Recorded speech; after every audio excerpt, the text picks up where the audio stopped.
নমস্কার বন্ধুরা, সবাইকে স্বাগত প্রিয়াঙ্কা দাস তালুকদার চ্যানেলে। দেখো আজ কি কাণ্ড হয়েছে বলো দেখি। আমি সন্ধ্যাবেলায় ভাবলাম যে একটু রিলস বানাবো, তো তার মধ্যে তোমার দাদা ভাই এসে বলছে কি না, দুটি মুড়ি মাখো দেখি, ভালো করে জুত করে দুটি খাই। তো ছানাগুলোও বলছে তাহলে বলো দেখি, না মেখে কি আর থাকতে পারি, চলো তাহলে মেখেই দিই ঝটাপট করে। তো আমি পেঁয়াজ, শসা, কাঁচা লঙ্কা, ধনিয়া পাতা সব কুচাই নিয়েছি, টমেটোও কুচিয়ে নিয়েছি।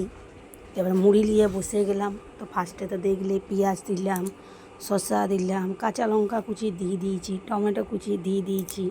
তো ধনিয়া পাতাটা সাইডে রেখেছি লাস্টে দিব বলে। তো এখন দিলাম সরষার তেল দিলে তো একটু ভালো গন্ধটা উঠে, বলো তোমরাই জানো যদি মুড়ি খেয়ে থাকো। তো ঠান্ডা লাগছে, তার মধ্যে বলছে কি না এই করতে, তাহলে তাই করি। তো চপ এনেছে, চপগুলো দিলাম মাখবো বলে। তার মধ্যে আমার বেটিটা টপ করে একটা চপ তুলে নিল, বলছে আমি তো হাফ লুবোই লুবো।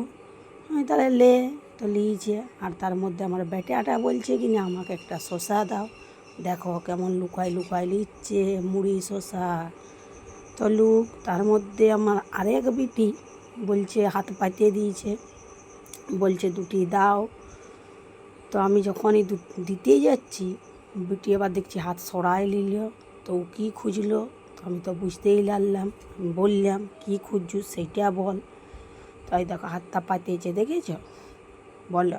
তো আমি চেনাচুর তুলে দিতেই যাব, তখন হাত সরাই নিয়েছে। তো ভালো কথা, সরাই নিয়েছে, কী খুঁজছে ওই জানে।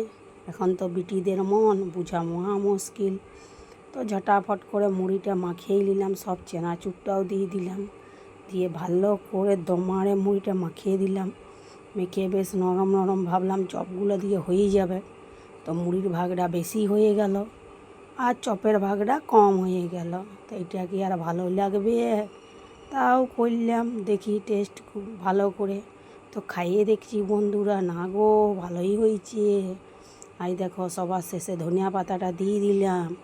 ধনিয়া পাতাটা দিলে যা সুন্দর গন্ধটা উঠে না, কি বলবো তোমাদের। ধনিয়া পাতাটা দিয়ে ভালো করে দমারে মুড়িটা মাখিয়ে নিলাম। মাখার পরে দেখবে ছবিটা দেখো কেমন লাগছে। যদি ভালো লাগে লাইক সাবস্ক্রাইব করতে ভুলিও না।